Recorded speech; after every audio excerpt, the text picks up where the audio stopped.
नमस्कार दोस्तों, आपका स्वागत है हमारे यूट्यूब चैनल सक्सेस रामगढ़ में। दोस्तों, आज हम लोग इस वीडियो में जो defence research and development organisations की तरफ से यहाँ पे जो जॉब की एडवर्टाइजमेंट निकाली गई उसके बारे में मैं आपको बताने वाला हूं। तो आप इस वीडियो को अंत तक जरूर देखिएगा और जो लोग नए होंगे इस चैनल में तो सब्सक्राइब करके बेल का आइकन को भी प्रेस कर लें ताकि नेक्स्ट वीडियो की नोटिफिकेशन सबसे पहले आपको मिल सके। तो चलिए देखते हैं कि क्या नोटिफिकेशन आज यहाँ पे DRDO की तरफ से निकाली गई और कौन कौन से स्टूडेंट इस फॉर्म को भर सकते हैं और एजुकेशनल क्वालिफिकेशन क्या मांगे और किस डिपार्टमेंट में कितने सारे वैकेंसी यहाँ पे DRDO की तरफ से यहाँ पे निकाली गई। तो आप यहाँ पे देख पा रहे हो कि यहाँ पे जो रिक्वायरमेंट बोली गई, requirement of scientist in DRDO। तो जो DRDO की तरफ से निकाली गई साइंटिस्ट के लिए यहाँ पे निकाली गई है, जिसमें यहाँ पे जो पोस्ट वाइज यहाँ पे दी गई है। तो नीचे में आप देख पा रहे हो कि यहाँ पे बताया गया साइंटिस्ट एफ बेसिक पे।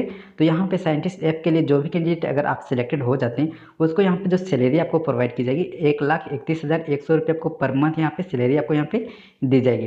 तो नीचे में आपका डिसिप्लिन वाइज यहाँ पे दी गई, जिसमें यहाँ पे आपका जो सब्जेक्ट यहाँ पे या फिर डिसिप्लिन जो दी गई है, फर्स्ट में आपका मैकेनिकल या फिर प्रोडक्शन एंड इंडस्ट्रियल इंजीनियरिंग या फिर एरोनॉटिकल एरोस्पेस इंजीनियरिंग। तो इस डिसिप्लिन के लिए अगर जो लोग अप्लाई करते हैं इसके लिए टोटल सीट यहाँ पे एक बताई गई है। एंड इसके लिए जो क्वालिफिकेशंस यहाँ पे आपको बोली गई है, आपका first class bachelor degree in engineering. तो जो लोग यहाँ पे first class bachelor degree in engineering से किए होंगे और साथ में आपका 13 ईयर्स का आपका एक्सपीरियंस होगा तो आप जो है इसके लिए आप अप्लाई कर पाओगे। तो यहाँ से आप जो ब्रांच वाइज भी आप यहाँ से देख सकते हैं, ठीक है।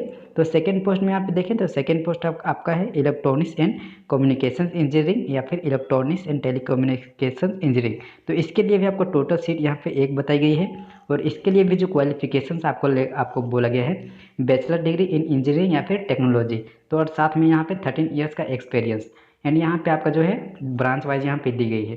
तो ये क्वालिफिकेशंस होगा तो आप जो है इलेक्ट्रॉनिक्स एंड कम्युनिकेशन इंजीनियरिंग के लिए आप अप्लाई कर पाओगे। नीचे में देखें तो नीचे में आपका यहाँ पे जो सब्जेक्ट या फिर डिसिप्लिन यहाँ पे दी गई है साइंटिस्ट ए के लिए।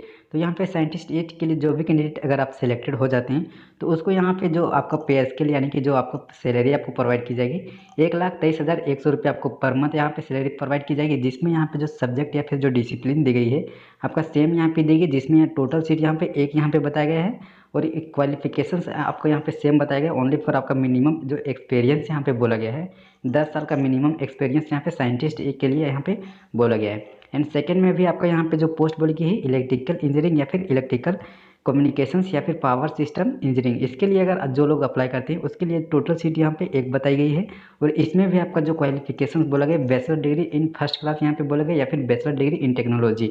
तो इसके साथ आपका अगर यहाँ ब्रांच वाइज यहाँ पे देखिए आप जो है इलेक्ट्रिकल इंजीनियरिंग, इलेक्ट्रिकल या फिर electronic engineering, electrical and power engineering या फिर ये सब ब्रांच से अगर आप किए होंगे तो इस पोस्ट के लिए आप अप्लाई कर सकते हैं और मिनिमम आपका जो है 10 साल का आपका यहाँ पे एक्सपीरियंस यहाँ पे बताया गया है।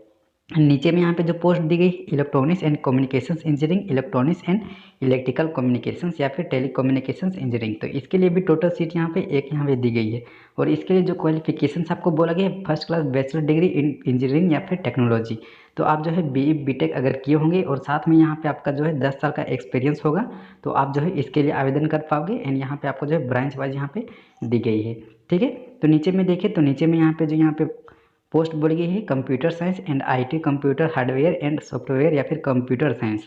तो इसके लिए जो भी कैंडिडेट अगर आप अप्लाई करना चाहते हैं तो उसके लिए टोटल सीट यहाँ पे एक दी गई है। एंड इसके लिए जो क्वालिफिकेशंस आपको बोला गया बैचलर डिग्री इन इंजीनियरिंग। तो यहाँ पे सभी पोस्ट के लिए जो है बैचलर डिग्री यहाँ पे आपको मांग गया है। आप ओनली फॉर आपको यहाँ पे ब्रांच यहाँ पे डिफरेंस यहाँ पे बताया गया एंड जो आपका एक्सपीरियंस है ये डिफरेंट है। तो ठीक है, आप तो BE BTech किए होंगे तो आप किसी भी डिसिप्लिन तो आप इसके लिए आवेदन कर पाओगे, ठीक है। एंड नीचे में आपको जो है साइंटिस्ट डी के लिए दी गई। तो जो भी साइंटिस्ट डी में अगर आप सिलेक्टेड हो जाते हैं तो उनको यहाँ पे जो आपको सैलरी प्रोवाइड की जाएगी 78,800 रुपये यहाँ पे पर मंथ आपको सैलरी यहाँ पे प्रोवाइड की जाएगी। एंड साइंटिस्ट डी के लिए टोटल सीटें यहाँ पे बनाई गई 13 सीटें बताई गई, जिसमें आपका सब्जेक्ट एंड डिसिप्लिन वाइज यहाँ पे आपको दी गई है। तो आपका टोटली आपको यहाँ पे सेम ही आपको यहाँ पे पोस्ट यहाँ पे बताई गई है ओनली फॉर यहाँ पे साइंटिस्ट E या फिर D या फिर F, इसी में आपको यहाँ पे डिफरेंट यहाँ पे बताया गया है। अगर आप साइंटिस्ट सी के लिए अगर आप अप्लाई करते हैं या फिर उसमें सिलेक्टेड हो जाते हैं तो इसके लिए टोटल सीटें यहाँ पे 21 यहाँ पे बनाई गई है और इसमें जो आपको पे स्केल आपको दी जाएगी 67,700 रुपये आपको पर मंथ आपको यहाँ पे सैलरी आपको यहाँ पे प्रोवाइड की जाएगी, ठीक है। तो नीचे में देखें तो नीचे में यहाँ पे आपका जो आपका पोस्ट यहाँ पे बोली गई है फायर इंजीनियरिंग या फिर टेक्नोलॉजी एंड सेफ्टी इंजीनियरिंग या फिर सेफ्टी एंड फायर इंजीनियरिंग। तो इसके लिए टोटल सीट यहाँ पे 2 बताई गई, जो कि आपका क्वालिफिकेशंस यहाँ पे बोला गया है बीई बीटेक इन फायर। तो अगर आप जो है बीई बीटेक अगर फायर इन इंजीनियरिंग या फिर फायर टेक्नोलॉजी अगर इससे किए होंगे और मिनिमम 3 साल का एक्सपीरियंस होगा, तो आप जो है फायर इंजीनियरिंग या फिर fire technology and safety engineering या फिर सेफ्टी एंड फायर इंजीनियरिंग के लिए आप अप्लाई कर पाओगे।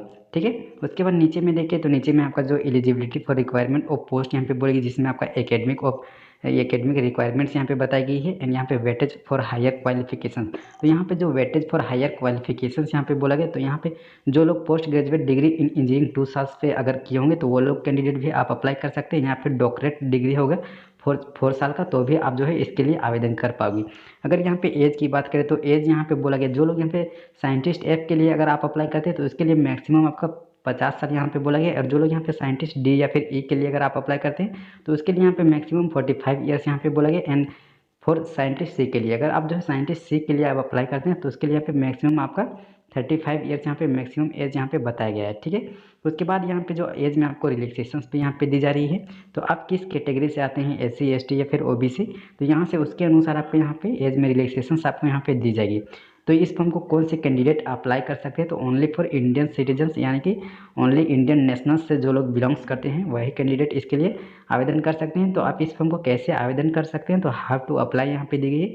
तो फर्स्ट जो है इस फॉर्म को आप अप्लाई करने से पहले जो आपको रजिस्टर करना होगा, जो कि यहाँ पे जो ऑफिशियल जो वेबसाइट दी गई है इसमें जाकर जो है आप पहले आप रजिस्टर कर लीजिएगा। रजिस्टर करने के बाद जो भी आपका जो आगे की प्रोसेस होगा उसको आप जो है फिल करके जो है आप अप्लाई कर सकते हैं, जो कि यहाँ पे स्टेप वाइज यहाँ पे दी गई कि कैसे जो है आप इस फॉर्म को रजिस्टर करने के बाद इस फॉर्म को आप अप्लाई कर सकते हैं। ठीक है, उसके बाद यहाँ पे डॉक्यूमेंट्स दी गई, तो कौन से डॉक्यूमेंट्स आपको अपलोड करना है, जो कि यहाँ पे डेट ऑफ बर्थ या पे इसेंशियल हायर क्वालिफिकेशन जो आपका मार्कशीट होगा, या फिर फ़ोटो या फिर आप एक सिग्नेचर, जो भी आपको कितने केवी का यहाँ पे लग रहा है टोटली आपको यहाँ पे बताया गया है स्टेप वाइज।